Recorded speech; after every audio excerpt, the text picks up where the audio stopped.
간단한 내용인데 이렇게 중요하게 포인트를 좀 짚어서 가시면은 이제 지금까지 저희가 봤던 그 산상수훈의 개념 이해하고 같이 이렇게 접목시켜서 읽으시면은 이제부터는 좀 이제 수월하게 읽으실 수 있을 것 같고요. 그 다음에 이제 중요한 거는 앞으로 성경을 이제 읽으시고 이제 해석하실 때 그 해석이라는 게 이제 묵상이거든요. 그러니까 이 말씀이 어떤 뜻을 품고 있겠구나라는 걸 묵상을 하실 때 사실은 이 예수님이 하셨던 이 산상수훈의 말씀과 같은 해석의 가치관을 갖고 이제 읽으실 필요가 있습니다. 그러니까 이제부터 그게 중요해요. 그러니까 저희가 왜 자꾸 말씀의 몸을 이렇게 계속해서 나누었냐 하면은 하나님의 말씀은 우리가 사실은 이해할 수 없는 차원에서 우리의 차원으로 들어와서 당신의 뜻을 펼쳐준 하나의 사건이거든요. 그렇기 때문에 우리가 이 하나님의 말씀을 이해하기 위해서는 우리가 지금까지 가져왔던 그 당연한 생각들이나 통념들이나 상식을 내려놓고 하나님의 관점에서 이것을 이해할 수 있어야 된다는 거죠. 근데 그런 하나님의 관점으로 이해할 수 있도록 오신 것이 바로 하나님이 보내신 자 예수 그리스도의 말씀이기 때문에, 그리고 그러한 말씀이 가장 집약되어 있는 것이 저희가 지금 보고 있는 산상수훈이라고 볼 수 있고, 요한복음으로 보면은 그 다락방 강화라고 13장에서 17장까지 되어 있는 부분입니다.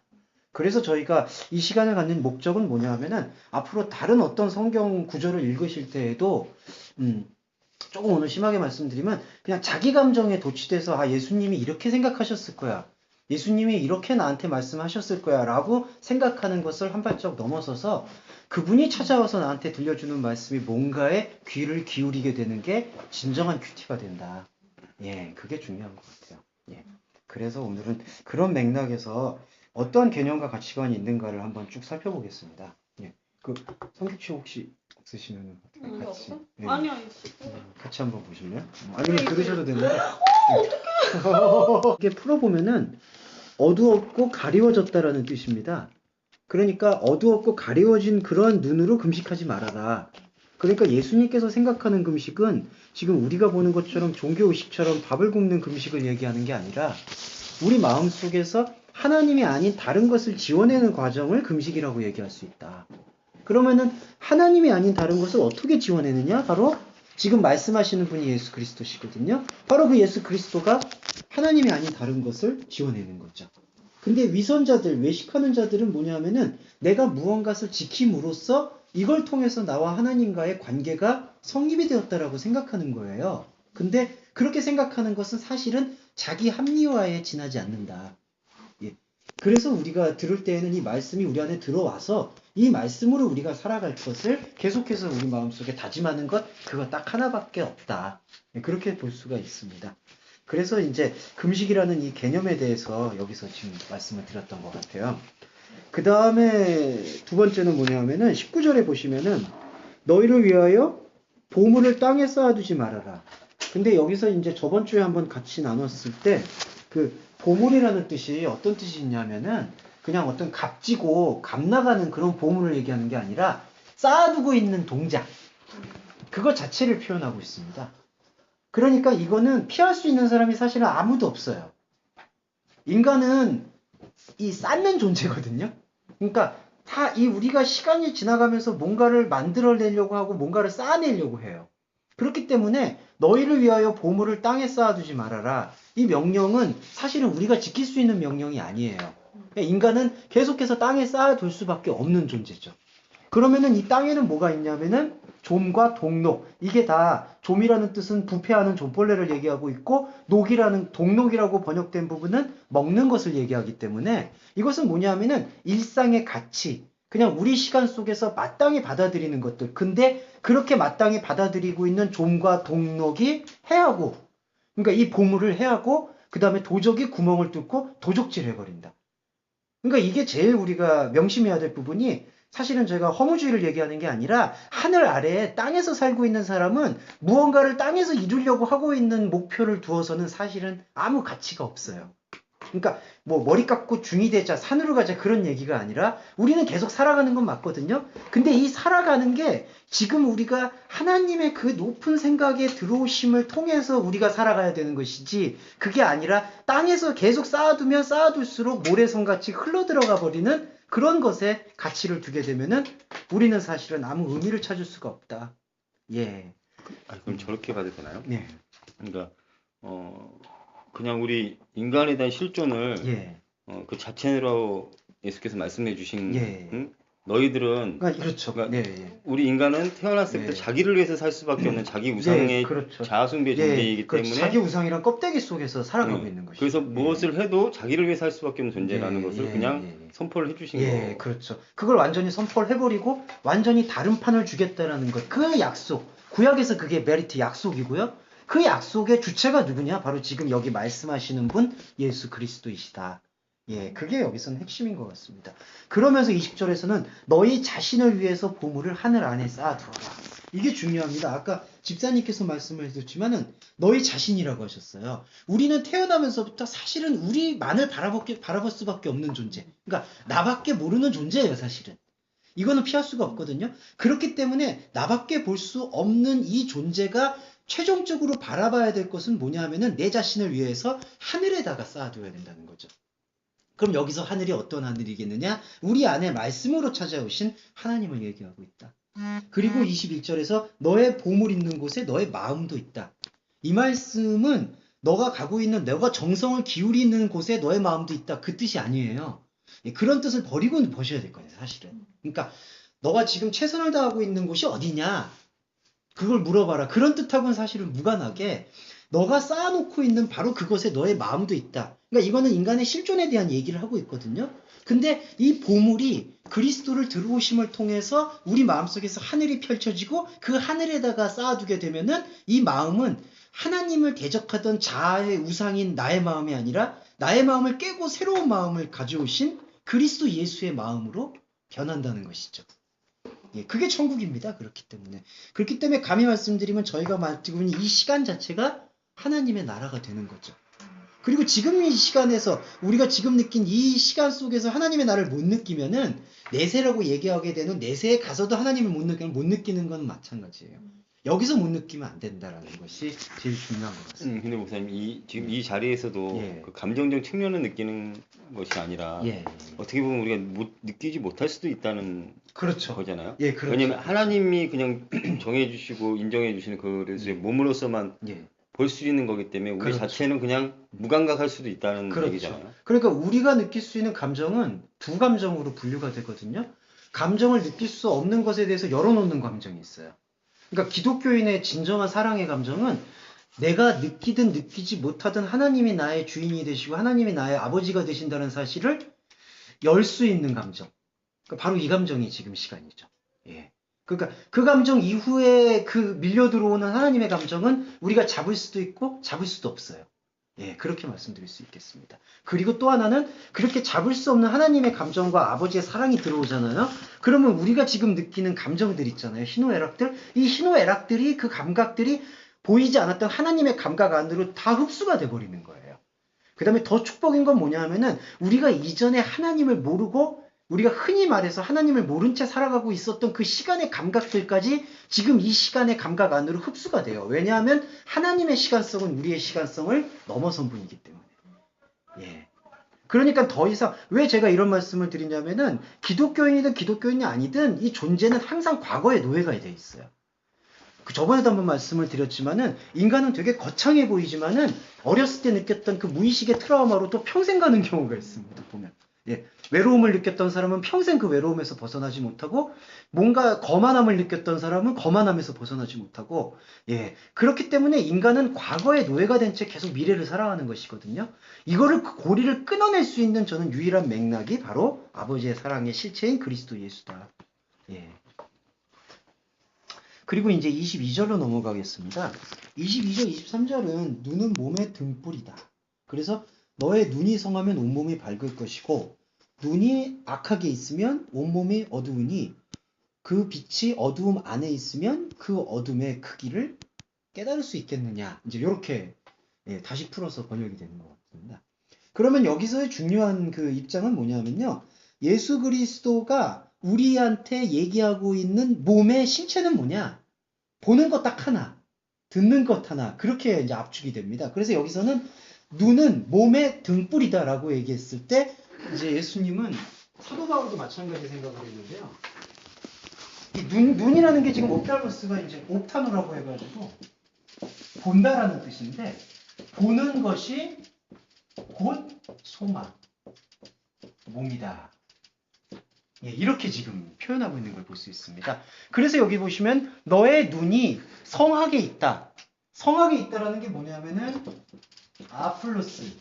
이게 압이 결합적도어가 사용이 돼가지고요. 결합이 되어 있다. 하나로 있다. 예. 그러니까 너의 눈이 하나로 있으면 몸이 하나로 있고 밝게 있을 것이다. 그러니까 이 예수 그리스도가 말씀하시는 우리의 몸은 지금 우리의 감각기관만을 얘기하는 게 아니라 아버지의 사랑과 아버지의 말씀을 보는 거예요. 그러면 그 보는 것 자체가 몸이 된다라고 얘기하고 있어요. 예. 그러니까 요거에 대한 이해가 좀 필요한 것 같습니다. 그러니까 보는 것 자체가 몸이 된다. 그리고 보는 것의 기원은 뭐냐? 듣는 거죠. 믿음은 들음에서 난다. 그렇게 표현하고 있잖아요. 예. 그럼 들음은 뭐냐면 지금 저희 듣고 있죠. 그러니까 우리가 이렇게 따로 생각을 하게 되잖아요. 듣는 존재와 듣는 내용. 근데 여기서는 듣는 내용 자체가 들음 자체가 우리의 들음을 존재로 규정해 버리는 거예요. 그러니까 내가 지금 아버지의 사랑을 듣는다. 내가 아버지의 사랑을 본다. 그러면 내가 아버지의 사랑을 듣고 보는 그 동사가 곧 몸이에요. 예. 그걸 아버지께서는 하나님께서는 새로운 몸이라고 표현을 하셨어요. 그리고 우리가 해야 될 의무는 뭐냐면은 우리한테 주어진 시간 동안에 나의 시간을 듣고 보는데 계속해서 그 동사적 형태, 역동성에다가 열어놓는 것. 예. 그것 하나입니다. 예. 그 몸이라는 게요. 네. 보통 말씀하시는 소마라는 그 영적인 몸이 있고 예. 우리가 갖고 있는 이 환경 속의 육적인 몸이 예. 있잖아요. 예. 근데 그것이 소마의 단계에 들어가는 몸인 것과 예. 예. 그 단계 이전의 몸이 있잖아요. 예. 예. 듣고 본다는 것이 예. 그 인간의 육신으로 듣고 보는 것을 예. 통해서 예. 소마를 이루는 것과 예. 계속 순환이 되는 거로 볼 수 있을까요? 예, 순환이 되어가는 과정인데 이제 저는 그게 점충순환이라고 봐서 듣고 볼 때 지금 우리가 익숙하게 받아들여온 우리의 몸에서 하나의 그릇이 깨어지는 사건이 일어나는 것 같아요. 예. 그래서 깨어지고 다시 부활로 일어나고 깨어지고 부활로 일어나는 것이 큰 관점에서 이제 순환으로 보는 것 같아요. 그 순환이라고 말씀드릴 수밖에 없는 이유가 뭐냐면 영적인 변화를 입었다 치더라도 육적인 그렇죠. 거를 남기고 있고 그것 때문에 또 괴로워할 수밖에 없는 그렇죠. 게 인간이지라 그렇죠. 그렇죠. 어쩌면 계속 가지고 있을 찔끔이라도 가질 수밖에 없는 것이 그렇죠. 인간의 몸이 아니에요. 그게 아까 집사님 말씀하신 것처럼 계속 우리는 깊이의 순환을 하고 있는데 그 깊이의 순환에 대해서 그 깊이를 아까 집사님 말씀처럼 우리가 느끼는 이 감각으로 실감하지 못할 수도 있다는 거죠. 근데 거기에 대해서 불안을 느끼게 되면은 다시 이제 이전의 감각기관에 호소하게 되는 것 같아요. 예. 그리스도의 장성한 분량으로 자라가는 그 과정이니까 순환일 수밖에 없고 지속적일 수밖에 없고 연속성일 수밖에 없고 ING가 계속 되는 건데 거기서 우리는 이 샤르크를 입고 있으니까 계속 반복이 되는 거죠. 어떻게 그렇죠. 근데 어쩌면 좀 교만할 수밖에 없게 된 자들의 문제, 뭐 그들만의 문제가 아니겠죠. 우리 인간의 존재의 문제이긴 하지만 그들이 좀 착각하는 것이 무엇이냐면 어느 단계에 이르렀을 때 자기는 그 단계에 이르렀기 때문에 이거는 악한 흔적은 절대 가지고 있을 수가 없는 존재라고 착각을 하고 조금의 흔적을 봤을 때 낙담하고 확 가라앉지 않는가. 그렇죠. 좌절하고 아 나는 이 단계에 올랐다라고 생각했는데 내게서 이런 모습이 보였구나. 이제 이랬을 때 그것을 뭔가 또 극복해야 될 가치관이 몇몇 학자들은 자기가 높은 단계에 있다고 항상 설교를 하고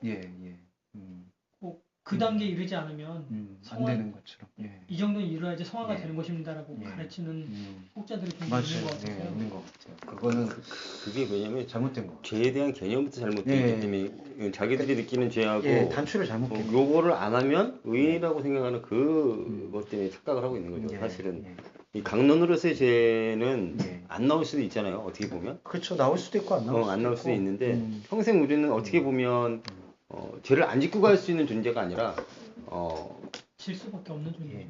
그리고 본질의 죄는 계속 커지죠. 그렇죠. 그러니까 나쁜 의미가 커지는 게 아니라 계속해서 하나님을 알면 알수록 자기 안에 자기 안에 발견되어진 나를 감당할 수 없을 때까지 올라와요, 이게.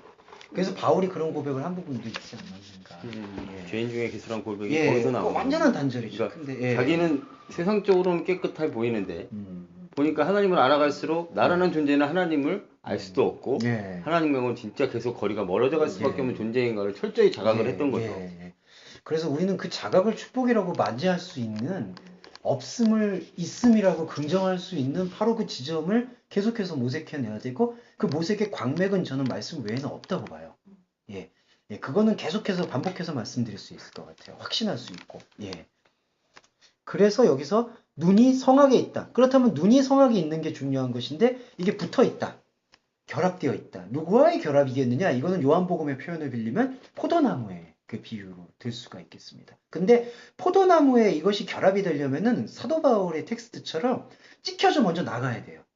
돌감나무, 하나님과 생명과 관계 없었던 나무에 붙어있던 내가 찍혀져 나와야 돼요. 그게 탕자 비유에서 들어보셨죠, 영진 씨? 그 탕자라고 이렇게 둘째 아들이라고 번역돼 있지만은 그게 새로운 아들이란 뜻인데, 새로운 아들이 자기 몫을 아버지한테 요구해가지고 나와버려요. 근데 그래야 돼요. 그게 신앙 행위예요, 원래. 그 100마리 양보다 99마리 양보다 한 마리 양에게 주목했을 때 99마리로 회개할 게 없다고 얘기하잖아요. 그 사람들은 회개할 걸 못 찾는 사람들이에요, 사실은. 회개한 사람들이 아니라. 한 마리가 중요해요. 산으로 올라간 그 한 마리. 그리고 자기 것을 가서 먼 나라에 가서 허랑방탕했던 그 아들. 그게 왜냐하면 우리 모습이거든요. 우리는 하나님과 격리된 상태에서는 다 방탕한 탕화가 되는 거죠. 우리가 무엇을 사용하든 윤리적인 행동을 하든 아니면은 자기의 쾌락과 자기의 노그러움을 하든 다 거기서 죄송합니다. 창기와 세리와 같이 어울려서 팔아먹는 존재가 되는 거예요. 그거를 자각을 했을 때 비로소 아버지한테 돌아오게 되는 거고, 이 발로 이게 신발도 신지 않고 내려와서 자기를 끌어안아주는 아버지 사랑을 이해를 할 수가 있는 거죠. 근데 그 자리에 가만히 있는 그 큰아들이라고 얘기하는 옛 아들은 전혀 깨닫지 못해요. 왜 아버지가 기뻐하는지를 모르는 거예요. 그러니까 우리가 갖고 있는 종교성은 그만큼 좀 관성에 찌들게 되면 무서워져요. 이제 당연히 왜 저 탕자같이 다 허랑방탕하게 방탕한 아들은 끌어안고 나에게는 아무것도 주지 않습니까? 거기서 결정적으로 하나님이 비유로서 뭐라면 내 것은 다 너의 것이다. 근데 너의 것인데 이 존재가 달란트 비유로 넘어가면은 자기 아버지한테 받은 모든 거를 그냥 한 달란트 땅에다 묻어버리고 아무것도 안 하고 있는 거예요. 이런 것들이 지금 보시면은 이제 나중에 말씀을 보실 때 계속해서 접목해서 보셔야 될 것 같고요. 그 다음에 영지 씨 나중에 설교 들을 때 좀 충돌되는 부분이 그 99마리를 또 이제 이렇게 해석하시는 쪽이 좀 많아요. 그러니까 교회고 99마리가 교회고 한 마리가 이제 세상에서 이제 버림받고 이제 방황하고 있는 양이기 때문에 한 마리 양이라도 교회는 품어야 된다. 이런 논지로 이제 설교를 하시는 경향이 있는데 그거는 좀 잘못된 해석이에요, 사실은. 회개할 것이 없다라고 얘기하는 것 자체가 모순이죠. 우리 안에 99가 잃어버린 하나를 또 봐야 되는 거네요. 내 안에. 그리고 되게 상징적으로 그 묘사한 게 그 한 마리가 양이 산으로 올라간다는 거는 상식적으로 말이 안 되거든요. 산으로 마태복음 보시면 산으로 올라간 한 마리로 되어 있어요. 산으로 올라갔다는 것은 생명을 찾아서 올라간다는 얘기죠. 근데 생명을 찾아서 올라갈 때 자기가 자기 의지로 올라가서는 아무것도 찾을 수 없음을, 목자를 찾을 수 없음을 발견한 게 바로 한 마리. 하나님은 그 한 마리로 가신다는 거지 회개할 것 없다고 뻗대고 있는 99마리한테는 아무 관심이 없는 거죠, 사실은. 그래서 달란트 비유도 말씀드리면 오늘 비유에 대한 이야기를 좀 접목시켜서 말씀드리면 5달란트 받은 자가 5달란트를 남겼다라고 돼 있잖아요. 근데 5이라는 표현이 원전을 보면 없고요.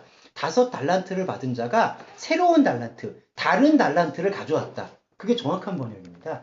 그러니까 이거는 장사를 하든지 자기가 열심히 노력을 해서 자기가 주어진 재능을 이렇게 열심히 해가지고 재능을 넓혔다. 그래서 하나님에게 영광을 돌렸다. 그런 표현이 절대로 아니고요. 달란트라는 것은 우리한테 받은 그냥 이 존재 자체거든요. 그 존재 자체에게서 완전히 다른 것을 받다라는 거죠. 그게 뭐냐면은 우리한테 없는 사랑, 아버지 사랑을 예수님 말씀을 통해서 발견한 게 바로 다른 달란트. 근데 한 달란트 받은 자는 그 다른 달란트를 만드는 게 아니라 달란트를 받아서 땅에다가 묻어버렸죠. 그러면은 하나님이 볼 땐 그 사람은 아무것도 안 한 건데 인간이 볼 때 그 사람은 열심히 일한 거예요. 카인을 보시면 아시겠지만 카인은 열심히 농사 지어서 예배 제사를 해줬거든요. 그러니까 하나님이 볼 때, 인간이 볼 때는 진짜 노력 많이 하는 건데 하나님이 볼 때는 땅에다 묻어둔 것밖에 안 되는 거예요. 그러니까 이러한 해석도 뭐 우리한테 주어진 뭐 음악 달란트가 있으면 음악 달란트, 미술 달란트가 있으면 뭐 열심히 해야 된다, 열심히 살아야 된다. 그거는 그냥 나중에 우리가 이 삶을 살아갈 때 필요한 거고요. 말씀에서는 그런 얘기를 하는 게 아니라는 것을 우리가 중심에 새기고 그 다음에 신앙생활할 필요가 있습니다. 그러니까 제가 오늘 왜 이런 말씀을 드리냐면 너무 비일비재해요. 약간 그런 식으로 이렇게 좋은 게 좋은 것식으로 이렇게.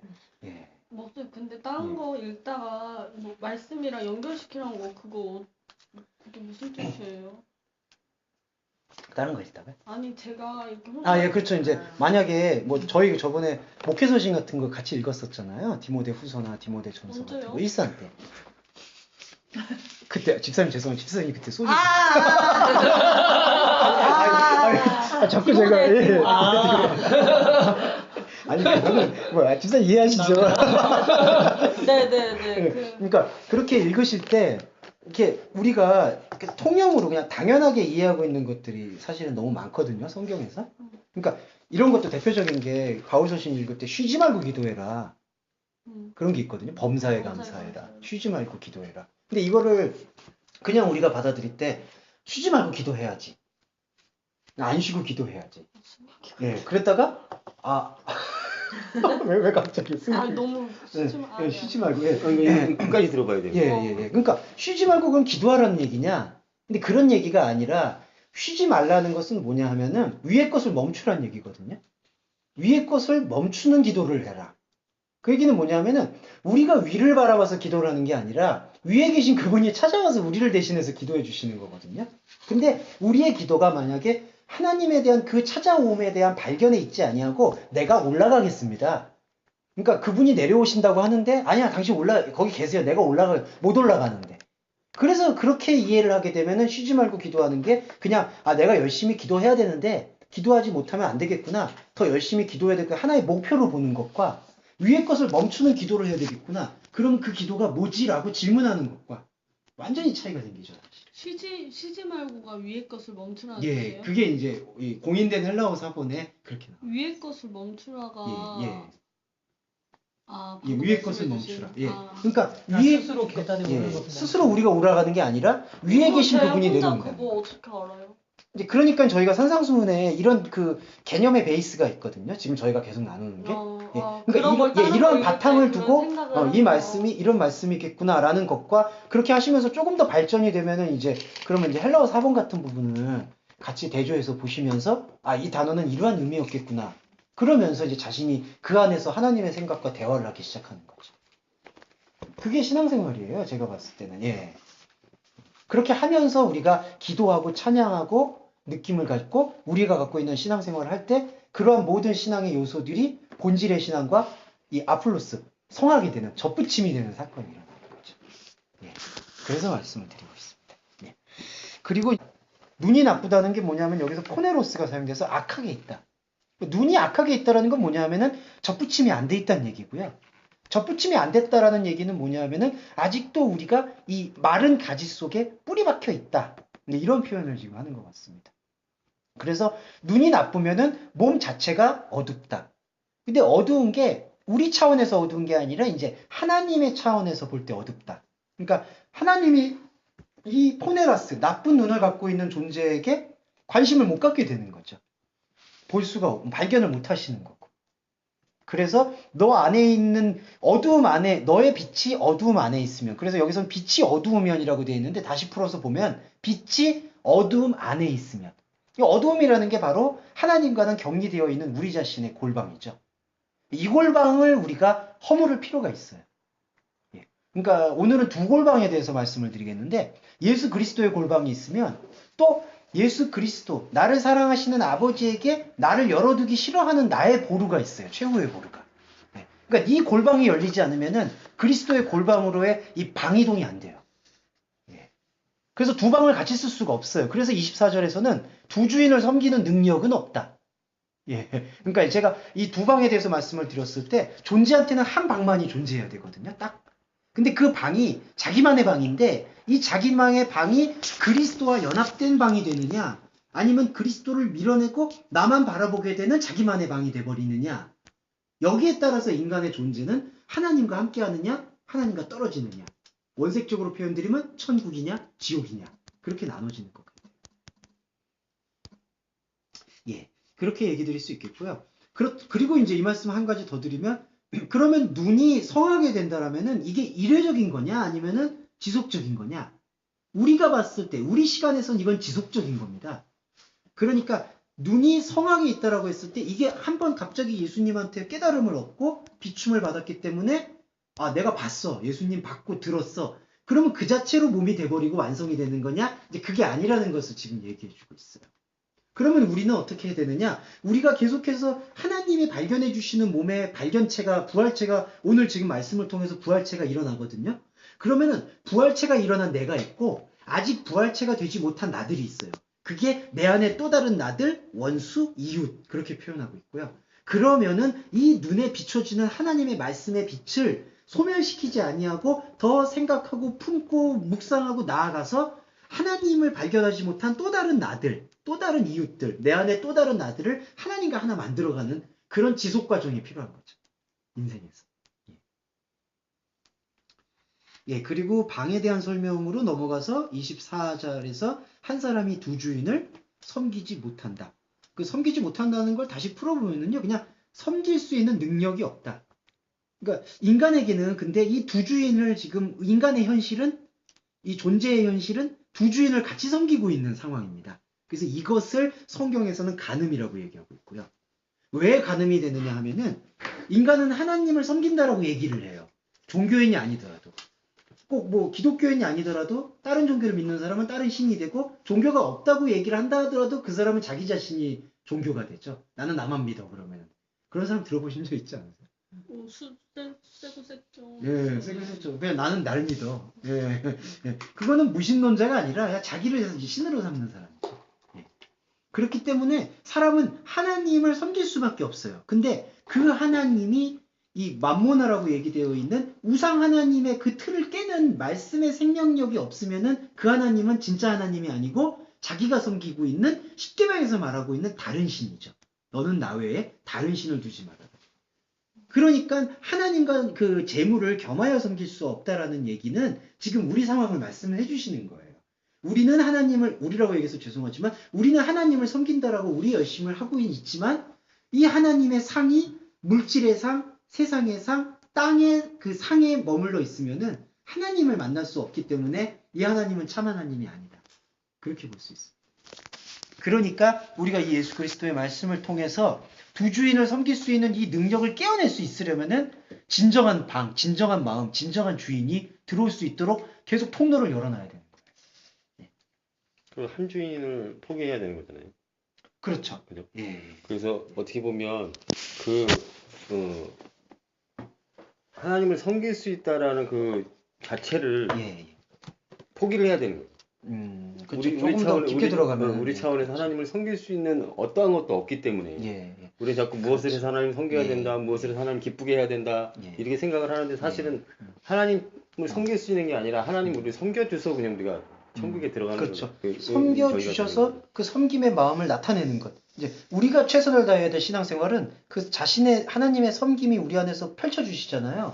발화되잖아요. 이제 그거를 담아내고 감당하고 같이 반응하고 공명을 일으켜야 되는 거죠.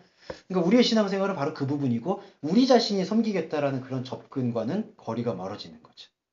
그러니까 이제 우리가 규정해놨던 이게 주종관계에서의 주인으로서 우리가 항상 두려운 마음으로 하나님을 섬겨야 되고 해야 되는 이런 부분이 자체가 어떻게 보면 조금 뒤틀어진 그런 주종의 관계에서의 저거잖아요. 그렇죠. 그게 이제 하나님을 진정으로 섬기게 되는 마음 안으로 들어오게 되면은 그것은 긍정적인 몸의 습관이 되겠죠.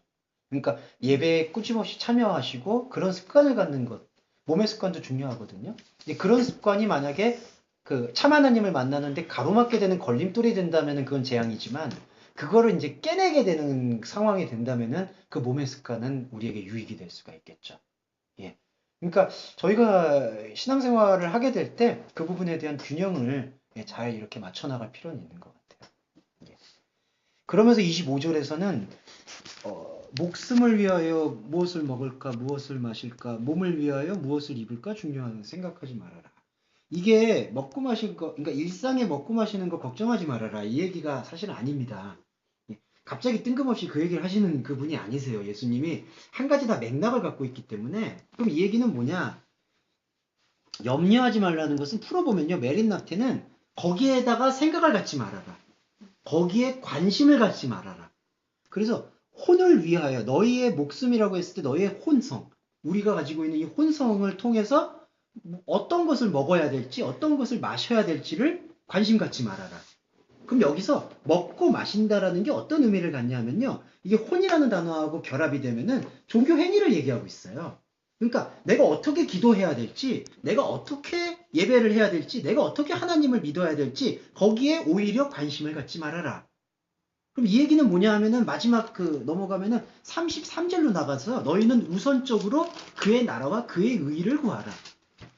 그러니까 그의 나라와 그의 의를 구하는 것과 내가 나의 혼성을 가지고 내가 무엇을 섬겨야 되는지를 생각하는 것과는 차원이 달라요. 그의 나라와 그의 의는 예수 그리스도의 존재거든요. 그 존재가 들어오는 것을 우리는 받아들이는 거지, 내가 그 존재에게 어떻게 하면 사랑을 받을까? 내가 그 존재에게 어떻게 하면 관심을 끌 수 있을까? 그렇게 생각하는 게 아니라는 거예요. 예. 남녀관계나 부모 자식 간의 관계도 마찬가지죠. 내가 아버지를 위해서 뭘 열심히 해볼까? 아버지를 위해서 뭘 해볼까? 언제나 실망을 일으키죠. 사실은. 그게 웨디푸스 컴플렉스의 본질이죠. 그 아들은 아버지를 위해서 뭔가를 끊임없이 보여주고 싶고 아버지에게 인정을 받고 싶은데 아버지는 늘 자기 기준에 있기 때문에 아들을 인정을 안 해요. 예. 그렇기 때문에 나중에 이제 그게 웨디푸스 컴플렉스가 이제 살부라고 해가지고 아버지를 넘어서기 위해서 아버지를 살해하는 그런 내용이 나오죠. 예. 그거는 뿌리 깊게 인간에게 나와 있는 그 인간의 역사에 비교할 수가 있는 것 같아요. 그렇기 때문에 너의 목숨을 위해서 먹을까 마실까를 관심 갖지 말라는 표현은 총합적으로 보면은 그의 나라와 의, 하나님의 나라이신 이 말씀을 구할 때 우리가 무엇을 먹는 것인지 무엇을 입는 것인지는 우리 안에 들어오신 그분이 규정해 주신다는 거죠. 예. 그리고 소마를, 너희의 몸을 통해서 무엇을 입을지를 걱정하지 말라. 여기서 소마는 아까 눈을 말씀드렸잖아요. 보는 것이 몸이다. 그러니까 여기서의 몸 역시도 너희의 몸을 위해서 뭘 입어야 될지, 그러니까 입는 옷에 대한 걱정을 참, 이것도 참, 그런 설교도 참 그것도 그래요. 뭐 매일마다 나는 뭐 입을 옷을 걱정을 안 한다고 그러는데 가끔 그러시더라고요. 나는 뭐 이런 의복에 신경 쓰지 않는다. 뭐 그러면서 사주는 건 다, 죄송합니다. 죄송합니다. 예, 하여튼 제가 이제 뭐 그런 어떤 목회자분들의 이제 안 좋은 바들, 이 입는다라는 개념은 성경 보시면 전체적으로 그리스도를 얻는다는 그 말씀이 나오거든요. 그러니까 몸을 위해서 옷을 입는 건데 그 옷을 창세기에서 보시면은 뭐가 나오냐면은 에덴 동산으로 아담과 하와를 내보낼 때 가죽옷을 지어서 입히세요. 근데 가죽옷을 누가 만드셨느냐 하면은 하나님이 만들어서 입혔다는 거죠. 그러니까 우리가 이렇게 만들어서 입는 게 아니라. 그래서 여기서도 몸을 위해서 무엇을 입어야 될지를 염려하지 말아라. 그러니까 이 옷이 무엇입니까? 복음이 뭡니까? 하나님의 사랑이 뭡니까를 사실은 묻지 말라는 거예요. 그럼 뭘 물어야 되느냐? 그런 사랑이 나한테 어떻게 찾아왔는가를 지금 발견하는 것. 그거 딱 하나라는 거죠. 그래서 목숨이 양식보다 중요하고 몸이 의복보다 중요하다. 근데 여기서 중요하다라는 것은 비교급을 썼는데 본질에 대한 이야기를 하고 있는 것을 볼 수가 있습니다. 그러니까 본질의 구성태인데 본질의 구성태는 우리가 할 수 있는 게 아니라 하나님이 하신다. 그렇기 때문에 그 중요함에 대해서 우리가 그 중요함을 우리의 지각과 우리의 생각으로 관심 갖고 해결하려는 모든 시도를 끊어낼 때 도리어 하나님이 이 본질인 목숨과 몸을 이제 보존해 주신다. 이제 그런 것들을 여기서 나타내는 것 같습니다. 그리고 이제 새에 대한 표현은 제가 다음 주에 또 상징적인 거 말씀을 드릴게요. 목숨 다시 한번 좀. 목숨이 혼인데요. 이 혼이 이제 우리의 이제 그 인생 기반이라고 얘기할 수 있을 것 같아요.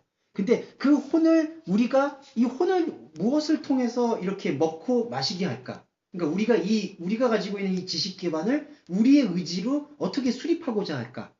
그것에 대해서 관심 갖지 말라고 예수님이 말씀하시거든요. 근데 이제 이게 되게 아이러니한 게 저번 주에도 한번 말씀을 드렸는데 이게 인간의 본성이거든요. 왜냐하면 인간은 생각하고 교육받고 계속해서 살아나가기 위해서 고민하잖아요. 이건 당연히 있는 건데 지금 여기에 관심을 갖지 말라고 얘기하시는 게 예수님 말씀이세요. 그러면 이걸 어떻게 해야 되느냐? 우리가 그런 거에 대해서 관심을 갖지 말아야 되느냐? 그 얘기가 아니라 그의 나라와 그의 의를 구해서 내가 갖고 있었던 나의 인식 기반의 주인이 누구인가를 확실하게 알으라는 얘기죠. 그런 차이를 볼 수 있어요. 혼이 그러니까 인식 기반 혹은 나의 인생 기반 그렇게 얘기할 수 있어요. 금방 그 25절에서 예. 목사님 해석하시기는 목숨을 혼으로 보고 예. 그리고 무엇을 입을까 마실까를 예. 먹을까 마실까를 예배행위로 종교성의 종교행위. 예.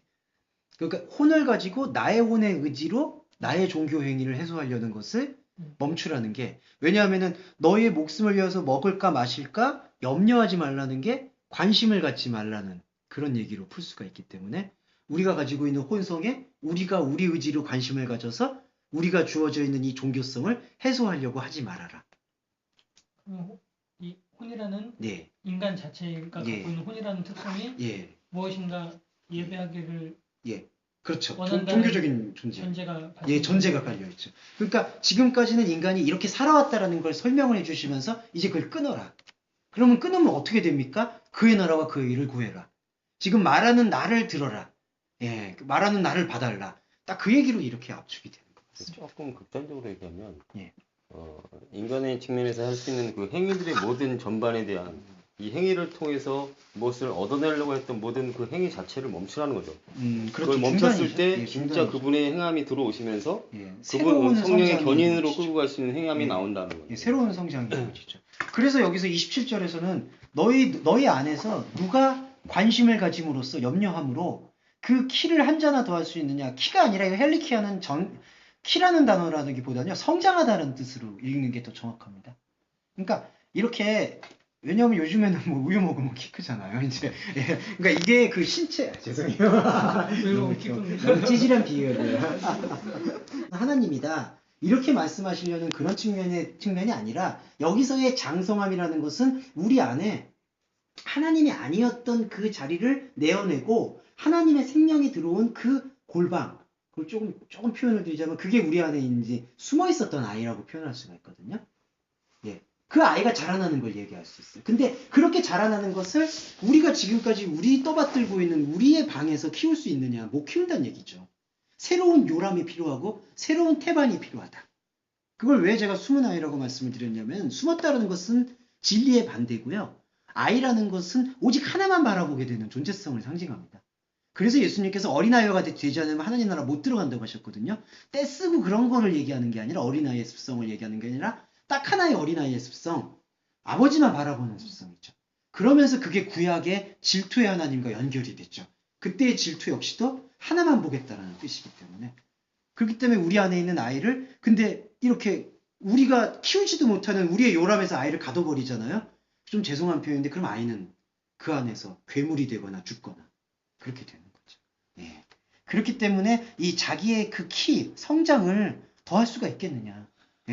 우리가 관심을 갖는다고 해서 되는 것이 아니다라는 게 아주 강력하게 예수님께서 그래서 산상수는 되게 극단적이에요 사실은 이 내용이 그러니까 타협이 없어요.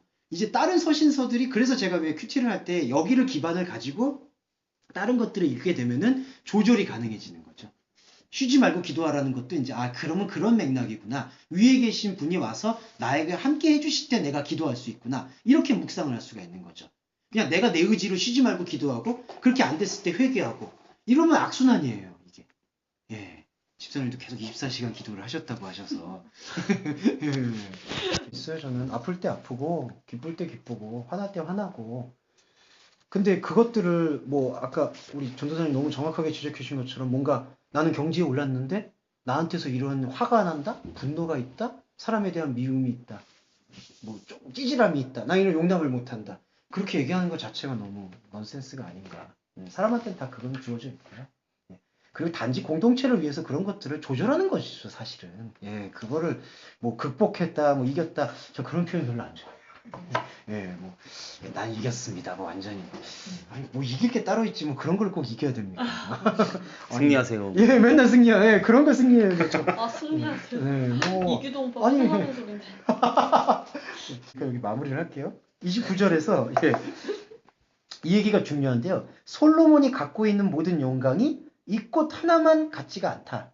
이거는 그냥 비유가 아니라 솔로몬이라는 존재를 아예 대입을 시켰어요. 근데 솔로몬은 아시겠지만은 전도서에서 나온 인물이거든요. 딱 하나예요. 헛되고 헛되다. 그러니까 솔로몬은 사실은 역사적으로 말씀드리면은 가늠한 자녀의 씨앗이기도 하고 가능성이기도 해요. 희망이기도 하고. 왜냐하면은 그 우리아를 죽이고 그 간통한 여자에게서 낳았던 첫 번째 아이는 죽었잖아요. 두 번째 아이가 솔로몬이잖아요. 그래서 두 가지를 내포하는 게 솔로몬 자신의 의지로 구원을 얻을 수 없다는 것을 설명해 주는 이야기고, 또 하나는 그 그리스도의 예수는 우리의 인간의 몸과 똑같이 입고 왔지만 무염수태를 통해서, 그러니까 죄송합니다. 섹스 없이 태어난 것을 통해서 영으로 태어났다라는 육적 혈통과 영적 혈통을 결합하는 존재죠. 그래서 솔로몬이라고 표현하는 존재는 가능성이며 동시에 절망이에요. 그래서 여기서는 솔로몬의 영광은 절망으로 쌓아 올린 것들. 그러니까 솔로몬이 그렇게 모든 어떤 이방 여성들과 결혼을 하고 자기가 강력하게 왕궁을 건설하고 그렇게 해서 왕궁을 했던 모든 영광이 지금 이 꽃이 뭐냐면은요, 백합화라고 번역이 되는데, 백합화의 뜻은, 크리나라는 뜻은 뭐냐면은 다른 어떤 꽃말들도 많은데 씨앗을 가졌다라는 게 중요합니다.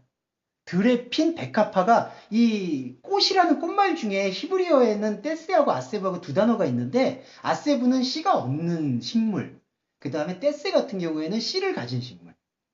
그게 유성생식인가요? 유성생식이죠. 안에 씨를 갖고 있는, 자기가 자기 안에서 씨를 가져서 이렇게.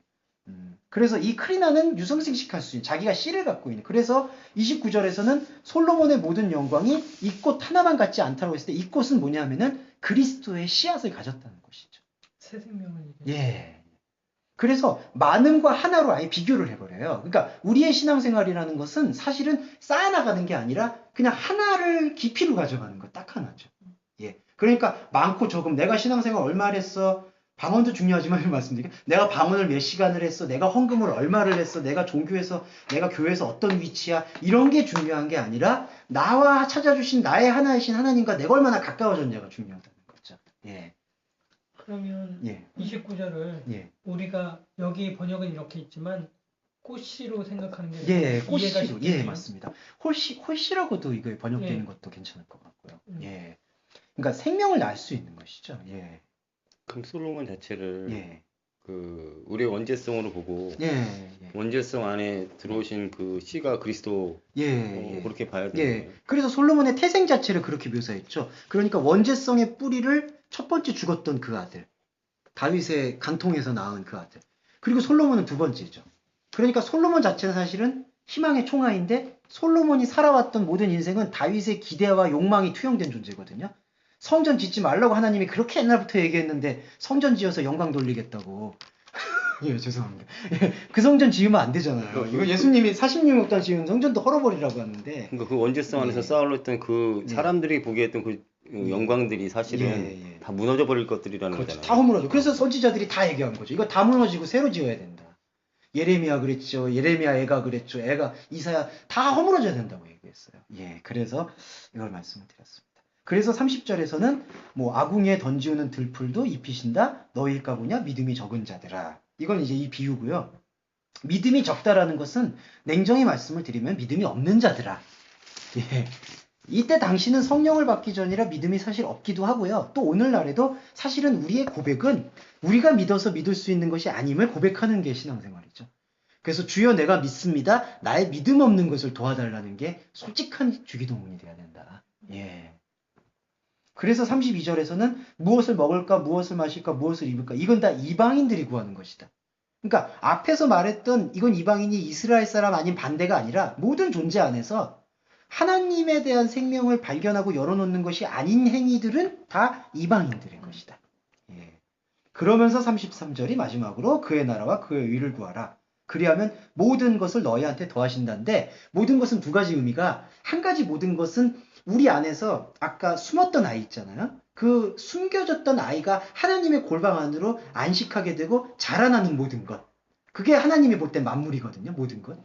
그렇게 되고요. 또 하나는 그렇게 우리 안에 있었던 그 숨어 있었던 아이가 자라나고 꽃 피우게 되잖아요. 그러면은 우리가 살고 있는 일상생활에서의 희노애락들의 접점들이 하나님의 생각과 하나님의 영광을 향해서 점점 들어가기 때문에 여기에 있는 감정에 의해서 우리가 모든 걸 지배받지가 않게 돼요.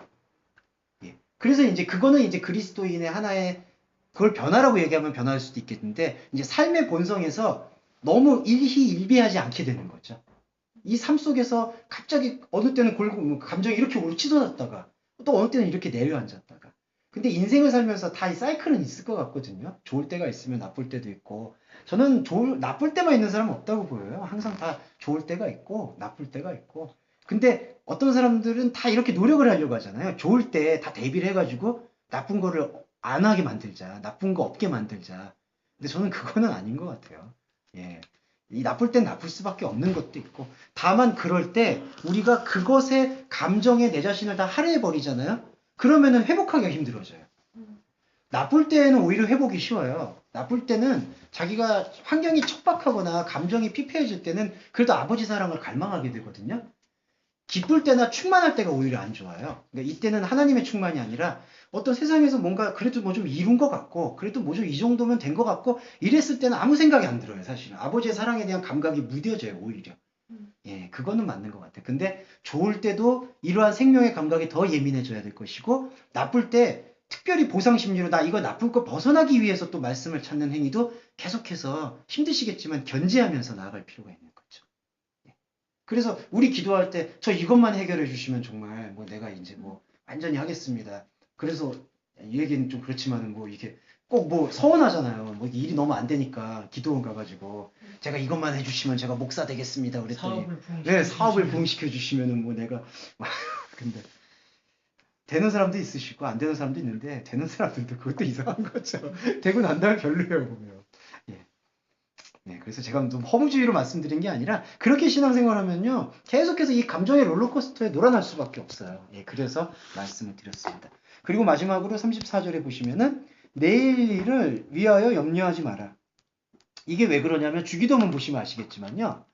내일을 위해서 필요한 양식을 오늘 우리한테 달라고 얘기했거든요. 그럼 뭐냐면은 내일의 양식은 오늘이 만드는 게 아니라 내일이신 그분이 들어오는 거예요.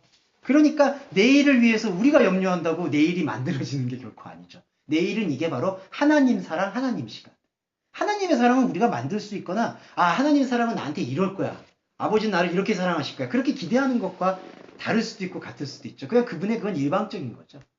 그래서 여기서 보시면은 내일은 내일 자체가 족하다. 내일 자체가 염려한다. 한글 번역은 내일 일은 내일 염려할 것이다. 이거 참 이런 번역을 어떻게 이렇게 하시는지 모르겠는데 예, 내일 일은 내일 염려한다는 게 아니라 내일은 내일 자체가 관심을 갖는다. 내일이라는 게 하나님의 존재성이잖아요. 하나님이 하나님에게 관심을 갖는다는 얘기예요. 그러니까 우리가 하나님에 대해서 관심을 가질 수가 없다는 얘기예요.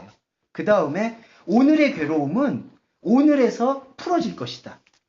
오늘이 뭐냐 하면은 그날의 괴로움, 그날의 괴로움, 한날 괴로움, 오늘 우리가 느끼는 이 괴로움이 뭐냐 하면은 하나님의 내일을 만나지 못하는 것. 근데 이 하나님의 내일을 만나지 못하는 것이 그 날이 풀어질 것이다. 그래서 이걸 다시 번역하면요. 한날의 괴로움이 오늘의 괴로움, 나의 괴로움은 그날이 족하다, 풀어준다. 그날이 어떤 날이냐면 아까 말씀드렸던 앞에 있는 내일. 그러니까 오늘 내가 느끼는 괴로움은 내일이신 그분이 풀어줄 것이다. 예. 이게 이제 6장의 마지막이고 제일 중요한 장입니다. 그러니까 오늘 괴로움은 뭐냐면은 우리가 아까 말씀드린 희노애락 전부예요. 이 괴로움은. 그냥 인간이 느끼고 당면해야 될 거예요. 이게 왜 괴로움이었냐 하면은 하나님과 만나지 못하게 될 때에는 기쁨, 슬픔, 고통 그런 것들이 모두 의미가 없어요. 그래서 괴로움이에요. 하나님 봤을 때. 근데 이렇게 오늘 느끼는 우리가 괴로움을 내일이신 그분을 주기도문을 통해서 발견하잖아요. 그러면 내일이신 그분이 오늘의 이 괴로움을 괴로움이 아니라 하나님의 영광으로 풀어주시는 거예요. 그래서 오늘의 괴로움은 내일이신 그날이 풀어준다. 그러니까 이거는 뭐 부부싸움 했을 때 오늘 싸움한 거 내일까지 끌고 가지 마라 뭐 이런 얘기도 아니고요. 그리고 뭐 걱정을 잊기 위해서 근데 이제 실제로 뭐 이렇게 생각을 너무 많이 하면 안 되죠. 스트레스 받아서. 네. 저는 너무 스트레스 받은 스타일이야. 내일을 읽어볼 필요가 있어요.